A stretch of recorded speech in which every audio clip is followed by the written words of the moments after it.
You are watching Georgette After Dark, my intimate interview series, and I have this dynamo. We used to work together, Taylor Ferber, aka Ferby. I love you. Love you too. I haven't seen you in a minute. Oh my gosh. We go way back. Oh my gosh, LA edition too. This is funny because I was actually supposed to shoot this in New York. See, it was all meant so to I'm gonna be. do the part 2 in New York, but I love that the fact that you're kicking off in LA. You're like, your LA one's better. Just like, yeah. Listen, for those that don't know who you are, you and I work together, but tell us a little bit about yourself, like how you got into this industry and what you're working on now. Well, you know I left VH1. Yes. I was producing there, and then I was writing for You the were site. producing, that's right, because you started off that, oh my gosh, I totally forgot. And I just kind of like finagle my way into everything, which is like what I'm still doing. I love it. So I came to LA because I knew I wanted to interview celebrities because I hated what they were talking about. Yeah. I was like, I don't give a fuck what they're wearing. I don't care about, like, I don't care. Yeah. So I was like, I want to ask them cool shit that we talk about that we want to know. And I did that for about a year. I had my own site, and I freelance. I'm a freelance reporter, so I work at a bunch of places. I started my own site called Stripping Down Celebs. Stripping Down, ooh, girl. Yeah, it was sexual. But so the whole idea was to see how celebrities are like us. So I would talk to them about like sex and monogamy, relationships, everything. And after a year, I was bored of that too. I was like, no, I'm like, why are you more important than we are? Like, just because you're famous? Yeah. So I now am reinventing my site, and it's called Talk to Me. Oh, I can't. We want to talk about a little bit about that because I want to learn more about that. Now, VH1. How long did you work at VH1? Like right for VH1.com. Out of college, a couple of years. Yeah. So something happened that kind of like lit a fire under you, but I think it was a great fire, and obviously I think you agree now. So tell us a little bit about it. It was with Chrissy Teigen, and for those that don't know, Chrissy Teigen is considered Viacom talent. She's on Lip Sync Battle, but she's kind of like the, I don't know if she's a host to LL Cool J, but she's there. I wrote an article because obviously my brand, what I do is I voice my opinion because I'm so sick of PC shit. It's like, why can't we be real? I'm over it. And obviously I've been like this a long time. So I wrote an article calling out Chrissy because I guess she was bullied.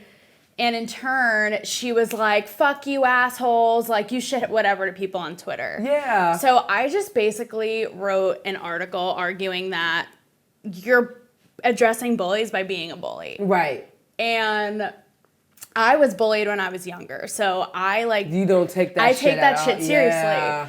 So to make a long story short, basically, like it went through a bunch of people and it was approved, but it came down to me because I was the scapegoat. I was the lowest on the totem pole. Of course. And first, Chrissy started tweeting at VH1.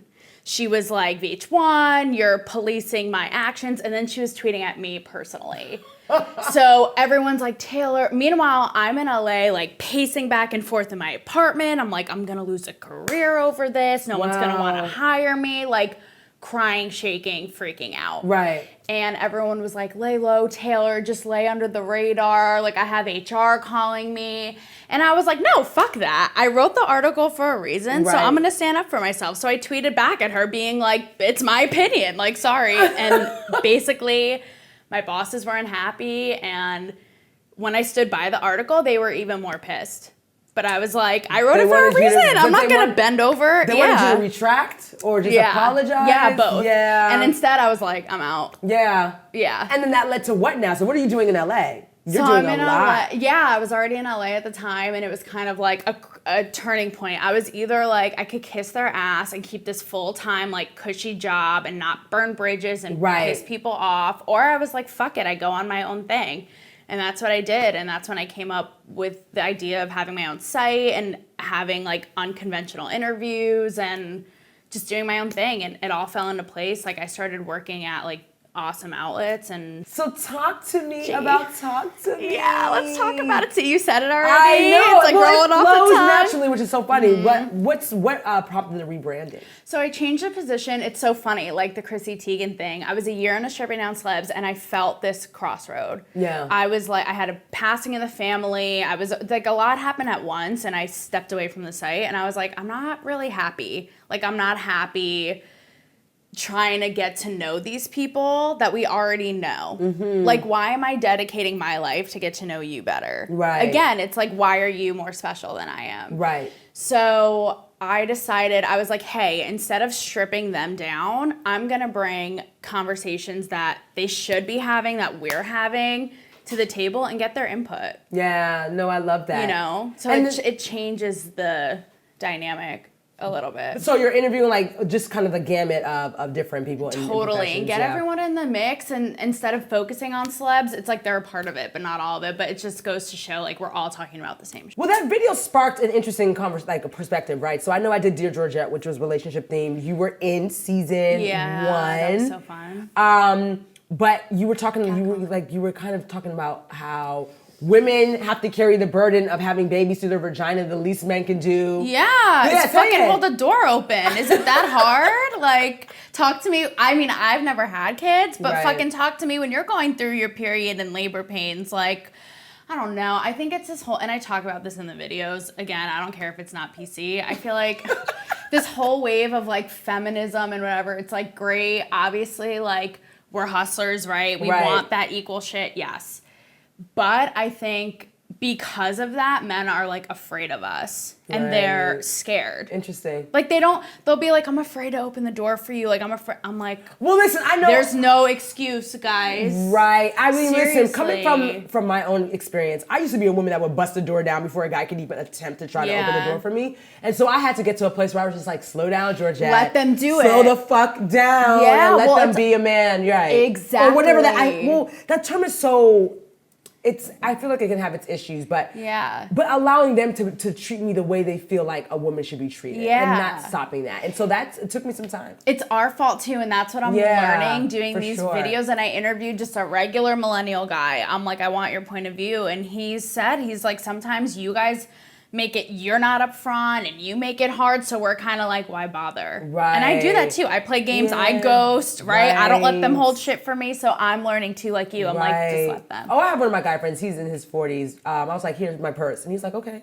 Like, he used to be married, so he doesn't, that doesn't take away from who he is. And I feel like there's a new wave of men, no shade, but a new wave of men that weren't really taught certain things, like on how to treat certain people. And so, it's not okay. And I mean, I know it's a bigger conversation, but like now that we're talking about it, just makes me think about that stuff. So it's really interesting that you just went in. I was just like, I gotta talk to her. Gee, look at your talk to me, baby. That's what I'm here for. Talk to me, yes. Okay, so listen, we gotta go to our After Dark segment, and I'm so excited. Let's get sexual. Well, you really look at your face. I hate being vulnerable.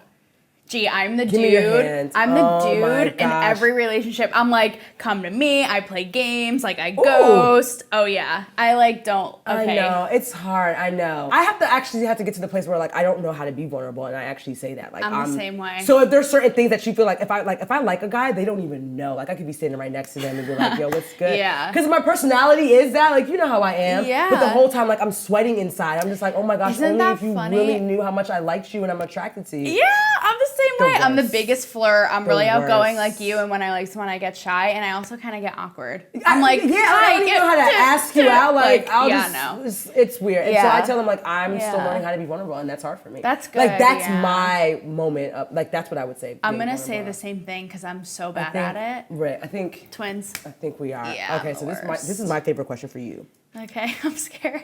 Lights on or off? Off.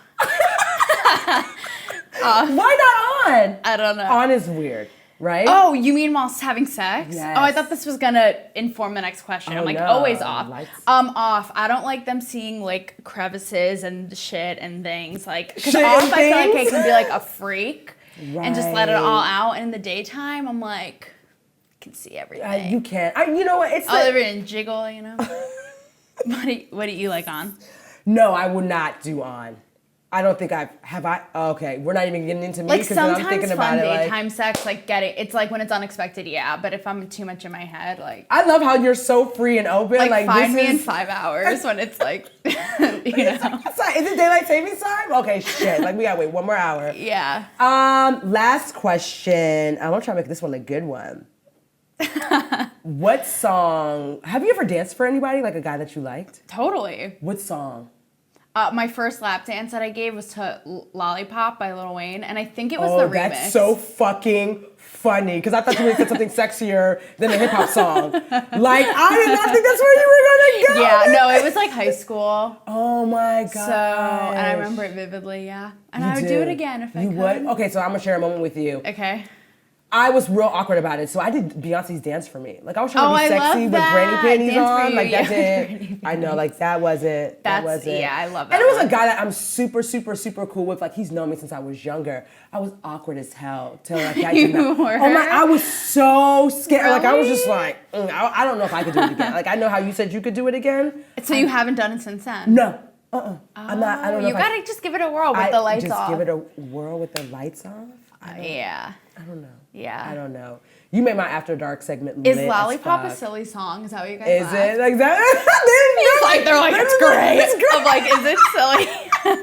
That's so dope. Taylor. This was fun. Oh my gosh, thank you so much. I can't wait to see it. So you and I talk to me, Georgette After Dark. Collab. I feel like it it's is. aligned. I love it. Yeah. Boom. Love you, babe. Thank you. Give that lap dance another whirl. Let me know. You'll thank me. But see, it wasn't a lap dance. Like, girl, like, I was trying to do, like, the stripper shit. Like, wait, like our hands are up. Like, what Rihanna did in her work video. I was just like, that is not me at all. Like, I like how her hands go up. I'm like, I've never done hands above the head for a lap dance, but you reinvent the wheel, baby. I like where you're going. I'm going to try another song. I'll leave hop. That's even the remix is kind of crazy. Thank you.